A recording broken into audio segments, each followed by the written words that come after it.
All right. Miss Grice Dobbins and I are going to share a few things in School's PLP that we really need everybody to go ahead and complete within their courses. There's two reasons. One is going to be technical. Some of the things that we're going to show you are going to solve some problems or help to ward off some problems. And the other is for more uniformity in how our courses are being presented to students to help stem some of the confusion that our students and parents are facing even after launching the Buzz app. So, from your school's PLP program, you're going to go into your course editor page. So, you'll click on each course, and you'll have to do this for every course. I know it's tedious, but that's just the way it is. Click on your course, go to course setup, and then open the course editor in a new tab.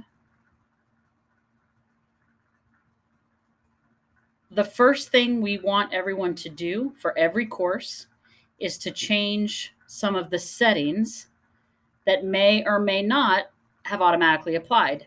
We need you to go through these steps. If you're already set up, great. If you're not set up, we'll all be on the same page. So from your course editor page, you'll click on the wrench icon and select course settings. From here, you can change this course title, and I highly recommend that you do.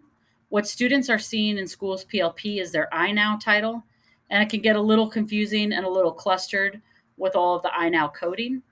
So change your course title to CP Math 7 or whatever other title you want to give it. Make sure it's differentiated from classes and teachers. You can also add thumbnails here. Some people were asking, that's also where you can upload a new thumbnail for your course. But the most important thing for you to do for technicality purposes is to make sure your course is not a continuous course. So you want to deselect this is a continuous course. You also want to set a start date and an end date for your course. I've selected the end of report card date for the first 9 weeks. You can take it all the way out to the end of the semester. You can take it all the way out to the end of the year if you want to, as long as there is an end date. And this is a continuous course has been deselected. You then want to scroll down and make sure under advanced options that you have deselected allow students to see comparative class statistics. This will not corrupt anything in your program, but it will allow students who are not doing well in the class to see that everybody else is, and we want to avoid that. The next step, If you have this option in your course, if you can see this option within your course settings, and I need everybody to double, triple, quadruple check. If you see enrollment completion, make sure that manual is selected. If any other option is selected, students will be dropped from your class and from your grade book. We believe at this time that this appears after you deselect a continuous course. So after you select a this is a continuous course, please hit save, go back into your tools, course settings, and make sure that your enrollment completion is set to manual. The next step, Kayla is going to show you how we want our folders organized. We want across the school, every grade level, every course to have the same setup for folders, because this helps students to navigate what is expected of them on a week by week and day by day basis. We want every course to have a weekly folder that students can open and see their assignments. Within the weekly folder, if you would like to set it up so that they see the day by day, feel free. If you would like all your activities to appear for the entire week, allowing students to work at their pace, that's also up to you, as long as it is set up week by week. And Kayla is going to take over and show you how to do that. All right. So you're going to start off by, since you're in the course, you're going to add an activity to the course. And adding activity, you're going to add a folder. You're going to label that folder by the date. So I would put like week of August 24th through the 29th. That's not an exact week, but that's the idea. And you would make this folder. You're going to hit save. You don't do anything else here. Inside this folder, you're going to click the add activity inside the folder. And you're going to add a folder, and you're going to title it, if you want to do by day, Monday, and hit save. Nothing's in there. You add one, you title it Tuesday, and hit save. And you're going to do this for each day of the week. Once you have all of your days of the week created for that week, you're going to be able to copy that for every single week of the semester, the year, or whatever you're trying to do. So if your class is a semester class, you can make it all the way through the end of the semester. If your class is if it's a full year, you can make it for the full year. When I extend the folder, you can see every day of the week. This now has to where I can organize this. So I'm going to take this whole folder, the original home folder, the week of, that has all those inside it, and I'm going to duplicate it by clicking the three dots, the more option, and I'm going to duplicate it. And I want to duplicate it within this same class. So I'm going to hit duplicate. And inside here, I'm going to rename this. So I'm going to edit. And I'm going to rename it, say, September 5th through the 8th. And now I can do this for the whole semester. And I now have folders for every single day of the week for every single week of the year, once I've duplicated this that many times. When I'm ready to bring in information from another class, when I want this, once I've got all this done and I've got all my weeks set up, I can go to one of my other classes by clicking on the menu. And from here, I can go to one of my other courses. I'm going to get out of admin app and I'm going to go to teacher app. And in the teacher app, I can now go to one of my other courses and go to the editor. And inside editor, I can now I can add an activity from the library. And inside that library, I can scroll down and go to Sparkman Middle School. This will allow me to pull from that class I was creating in the Math Wilds. I can open it and I can copy this whole week by clicking add to cart. I can copy every week I've created where there's no curriculum in there. I can copy it over. If I'm teaching the same class every period, do this in one class and then copy this to all your other classes once you've created all the curriculum. And you're going to simply hit copy. This now puts it to where you have folders in every single class for the weeks. And inside those weeks, you're going to have every day of the week. To add information to those, I'm going to go back to her test class. So I'm going to click right here. And I'm going to go back to her test class, which is CP Math 7. I'm going to go back to editor. Inside here, I want to now add curriculum. And I want to add curriculum to just Monday. So I'm going to click on the folder Monday, and I'm going to click add activity. And I'm going to go to library. And from here, we're going to use Bright Thinkers. And I'm going to let Ms. Wiles explain why we're using Bright Thinkers before I show you how to add the content. Okay, so we've talked to a lot of you who have been pulling content from Bright Thinkers. And while this isn't a directive, it is a strong suggestion that you pull as much as you can from Bright Thinkers over Lincoln Learning or another curriculum. The reason for this is Lincoln Learning is broken down into several different activities. Read it, watch it, show it, assess it. Kids are becoming confused. They don't know what to do first. They don't know if they finished everything. I'm sure many of you have found that you're answering the same question over and over again. Also, within Lincoln Learning, they have embedded several different types of files. There are PDFs embedded, there are forms embedded. For every embedded file, there is another I can't think of the word. Almost. Yeah, I can't think of the word, but it's a whole other screen within a screen. Some of the assignments that I've seen have 3 and 4 screens within the screen that kids have to navigate using the bar going up and down. Kids are missing whole chunks of reading because they're using the bar on the far right instead of the bar in the middle of the page. They're missing answering questions because if they don't use the bar on the questions page, they don't see it. Bright Thinkers is, from everything I've heard from teachers, more aligned to our Alabama curriculum.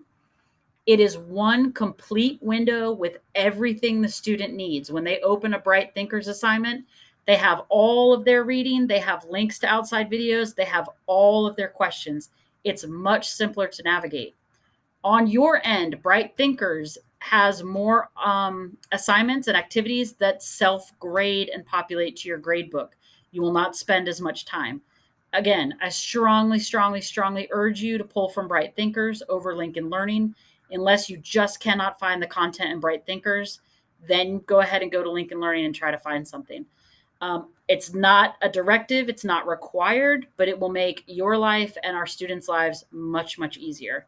So I'm going to show you how to pull that in now. Kayla's going to show you how to pull in Bright Thinkers and then hide the content that you don't want students to see yet.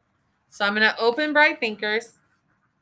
And inside here, I'm going to go find a topic that I like. I don't have to use every bit of a course.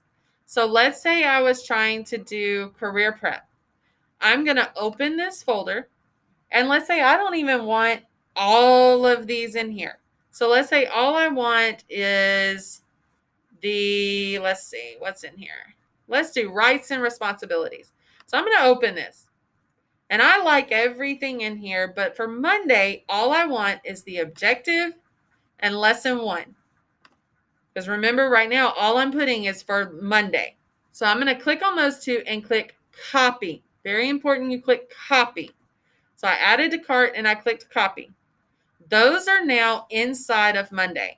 So now I can go to Tuesday and I can add, go to the library, go to Bright Thinkers. I can go back to that course and choose which ones I want. If you choose and you want to make it to where you can only have to import the whole unit, let's say you liked an entire curriculum and you wanted the whole curriculum that's in there, then you can go in, let's say you wanted the whole career prep that's right here. You wanted everything in here, you liked it. Then inside here in career prep, you can click, instead of under block, you can take it and you can open it and you can click add to cart every single unit and you can bring it in. Because some people are not going to want to go back and forth constantly. So I'm going to copy all of this to my cart. Right now it's putting it in Tuesday. But inside of there, I can click and drag to each folder that I want it to show up in. So it's up to you whether you import the entire course and drag it to the folders you want, or if you import just per day which lessons you want. I personally imported the whole course because I wanted the whole course except maybe 3 assignments. And then I imported and moved them within the folders. That was easier for me. For others, it's easier to just import which lessons they want for each day. And then they can do a few months worth and then they can go back and get the rest. But keep up with what curriculum you pulled it from so that you can remember. And as you see, if you're importing an entire curriculum, it's going to take a little time. Once you get everything in here that you want and you've got it organized the way you want it, don't do this until it's inside of each day, inside of each week. I repeat, do not do this next step until it's inside of every day, inside of every week. The way you're going to make this to where the kids do not open their course and see hundreds of assignments from you is you have to hide the whole thing. Clicking this little eyeball right here does not hide it from them. Clicking the eyeball on a folder does not hide everything in that folder. You have to follow these next steps. So what you're going to do is you're going to go to the course editor. So I'm going to come out of here and I'm going to go back to my course editor for this class. And inside course editor, I'm going to go, yeah, okay. I'm sorry. I was already there. My bad. I'm going to go to activity list. Inside activity list, I'm going to select all. This is the select all button. It doesn't say that, but that's what this is. This button selects everything in there that I'm wanting to do this with. So I select all boxes by clicking this button right here. And I'm going to come up to this little pencil that's in the upper right corner called the bulk edit. And I'm going to click that. I want this to be visible only to teachers. So I click the drop down menu and click teachers only. Yes, I understand that these changes are permanent. However, it's not really permanent. This just makes it to where the students cannot see everything. And I'm going to click update. When I click update, that now takes all assignments I have in my class and makes it where the students cannot see any of it. So that when they open up, they are no longer seeing all this. So when I go back to syllabus, I want now my students to be able to see everything inside of this week. So I'm going to unhide this week's folder and I'm going to unhide all assignments. Personally, I go through and unhide for the whole week at the beginning of every week or at the end of every week. You can unhide by day. You can say on Monday, I'm now going to unhide Tuesdays. You can now say, okay, I'm going to unhide the whole week. It's up to you. But you can go in and now the eyeball makes it to where it's visible to them. Okay, guys, we are almost done. We're going to look at assigning due dates to an assignment. Our students currently see a PACE date, and you've probably had questions about that. I have asked SchoolPLP how to get rid of PACE dates altogether. I have not heard anything back. If you assign a due date, it helps to clarify for the students what is expected of them. So within an assignment, you will click on Edit. You will go into Settings. You will select that there is going to be a due date, and then you will select the due date. You are going to want to allow for late submissions. If you do not allow for late submissions, then a student who didn't turn it in will not be able to turn it in. We're not saying you have to give them full credit, but you want to make sure that they can receive, that they can still submit. Once you've done that, you hit save. Your due date's now been applied. The students will see it, and they will understand what is expected of them. At this time, those are the only updates that we have for you.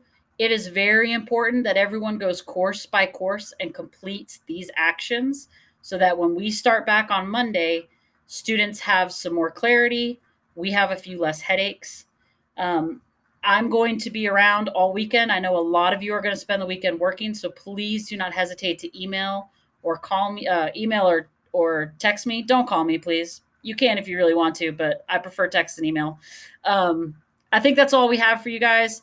I want to say that I don't think there is another school in the district that is working as hard to get PLP working best for their students and their teachers. And I appreciate you bearing with us as we figure all of this out and all of the emails that you've read for me. I hope someday soon that you won't have any emails from me for several days or maybe weeks at a time. And thank you to Miss Grice Dobbins for navigating a bunch of this stuff that I haven't had time to look at. And thank you guys for helping each other out. All right, have a great